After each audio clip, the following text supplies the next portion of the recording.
The same is happening with these AI and deepfake programs that alter your appearance into like anime characters or superheroes, etc. But for now, you're giving your likeness to the intelligence services and neural networks voluntarily, but in the near future, you will be paid for doing that.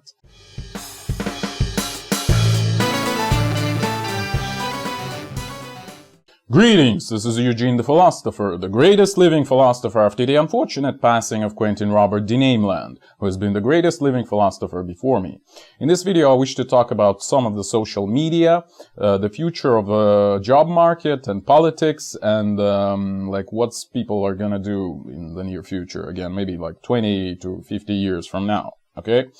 So, let's start from, and how it's all related, most importantly. So let's start from talking about some of the social networks, alright? Well, there is a legend of Facebook, right? How a genius boy got some millions of dollars of investment and has created a, like, world-breaking, super radically new technology, right? The social technology, the social network itself, right? And to reinforce, to advertise it, even a movie was made called literally Social Network from 2010, right? So, but obviously, initially Facebook was created and advertised basically as a dating website. And there's a scene in a movie about this, right, where they discuss how you can advertise it to college boys as basically a tool for stalking the girls they like, right? Something like that. And only later it has been turned into sort of a more generic repository of biographies, Facebook that is. Okay, obviously right now the dating branch of Facebook is Instagram, right? The #1 dating website in the world, where all the girls and the boys show off how beautiful they are and how fancy their lifestyle is, etc., etc., to date each other, obviously. You might say, well, no, Tinder is actually the biggest dating website. Well, Tinder is just an offshoot of Grindr, the gay dating website from 2010, I think. I mean, obviously, due to societal pressures, gays had troubles like meeting each other, right? So they needed a specialized website like this, so it was hugely popular. Maybe it's still popular, I don't know. But with feminism, obviously, even heterosexual people now having troubles like connecting to each other, so there goes Tinder because of this, right? Yeah, so what does Facebook give to, let's say, an interested party, let's say, okay? Well, first of all, it's demographic stats in real time, all right? And secondly, it's the support of any sort of like criminal investigation, right? So it's basically a tool of controlling the population, or at least gathering the data on the population. This is the direct implementation of what smart people, let's say in intelligence services, have been talking about in the previous 20 years. I mean, before the Facebook was created. So Facebook is controlled and advertised by the American intelligence. It is quite obvious. And people like Zuckerberg are just nominal, presidents, nominal directors. Nominee director, I think, is the proper legal term. Okay, and you can see it from the persona of Zuckerberg himself, right? Which is kind of an archetypal nerd, you might say. So he's like so awkward, like people constantly comment how alien he looks, right? So would anyone think that this guy works for American government, huh? Right? Why would he, right? Huh? So yeah. And same with the cryptocurrencies, really. So, obviously, it's a great tool for the government. What is a blockchain? It's a ledger, essentially, right? It's a list of the accounts and the transactions between them. This is fundamentally what a cryptocurrency is, the blockchain at the very least. But that's a treasure trove for any tax service, right? So people in the IRS are probably going crazy over this. Like, how is it possible that people voluntarily give the information about all of their transactions and it cannot even be falsified? I mean, come on, guys. This cannot be true, right? And same was probably happening when Facebook was implemented and advertised, right? So people in the, I don't know, Homeland Security was thinking, like, what the hell? Like, would people actually voluntarily give all the information about themselves? Like, for open access? Really? No way! I mean, what the hell? So Bitcoin was obviously developed by a collaborative effort of some intelligence agencies, intelligence services, and now that the production of cryptocurrencies has entered its proliferative stage, you might say, people are no longer afraid of it, and it's actually, in fact, it's kind of lame already, right? I've heard a joke sometime before, which I really liked, like, well, if you really want to get rid of somebody you're talking to right now, start talking about cryptocurrencies, you know? So yeah, this is so lame they would leave immediately, basically. So yeah. And so obviously what's going to follow this, like the situation we're currently in, is the unification of various blockchain protocols into some sort of like, I don't know, unified, forgive me for tautology, system that would be able to, again, track all the transactions of all the accounts in the world. So yeah, and thus establish the full government control of these transactions, right? So yeah, that's one interesting thing to think about. And now I want to transition to another thing, like, which is related to jobs. And then in the final stage of this video, we'll kind of wrap this up and unite it all together, right?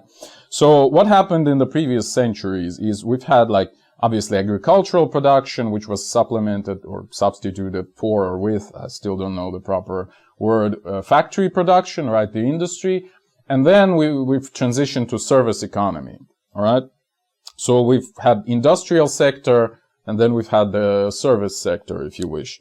Well, the problem with that is that with recent developments in robotization, a lot of people, even in service economy, would lose their jobs, right? And it's, I mean, it's kind of a common thing right now, like the discussions of what are we going to do with robotization, etc., etc. But marketing is still a big thing, right?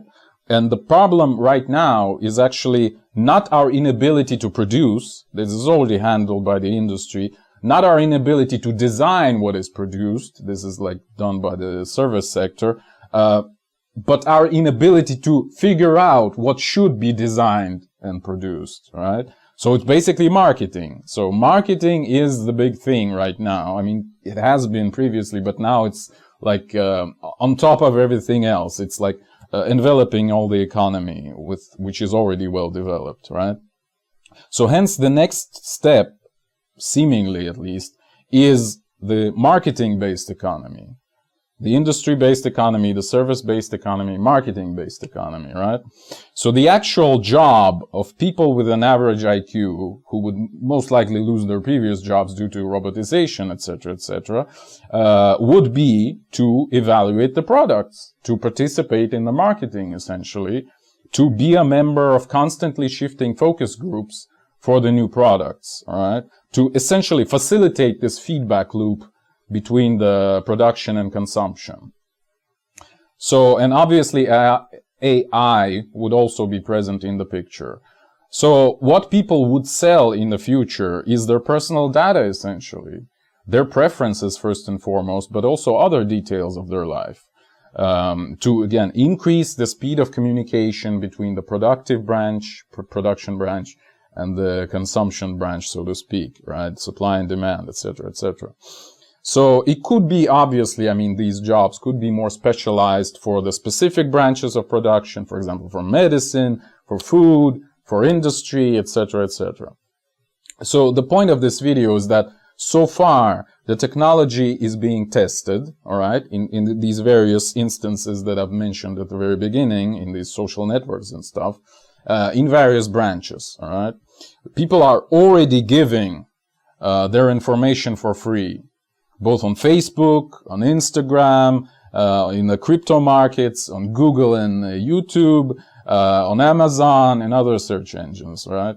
People have their devices in their hands, which constantly track their motion in real time, can record their conversations, etc., etc., which is all of that is personal data, right?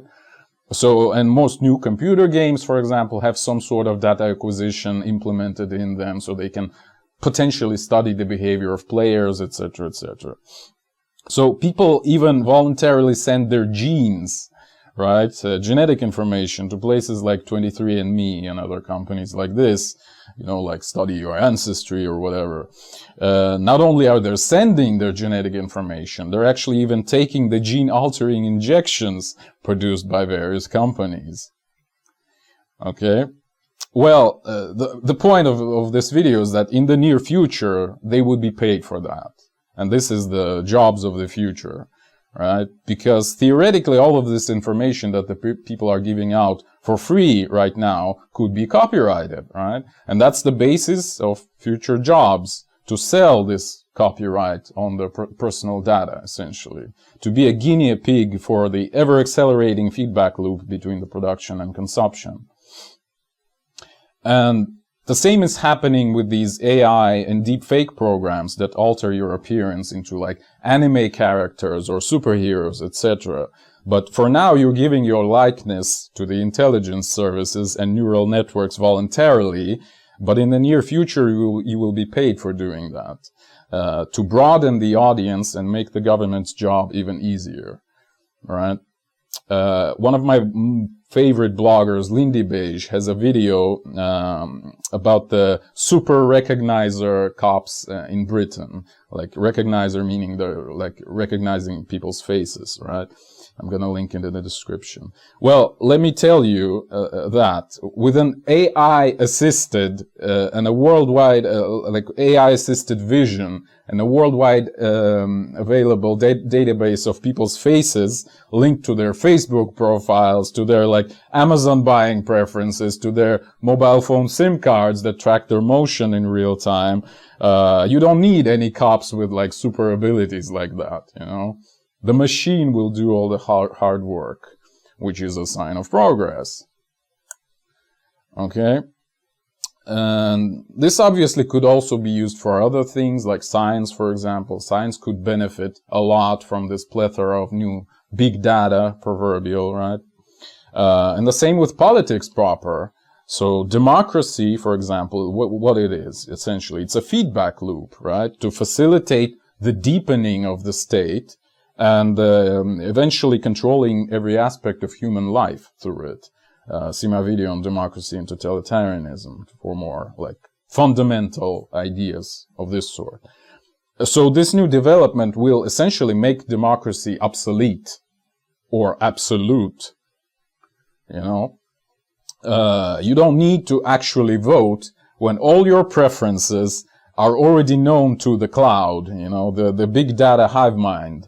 And are already taken into account in the decision-making process of politics.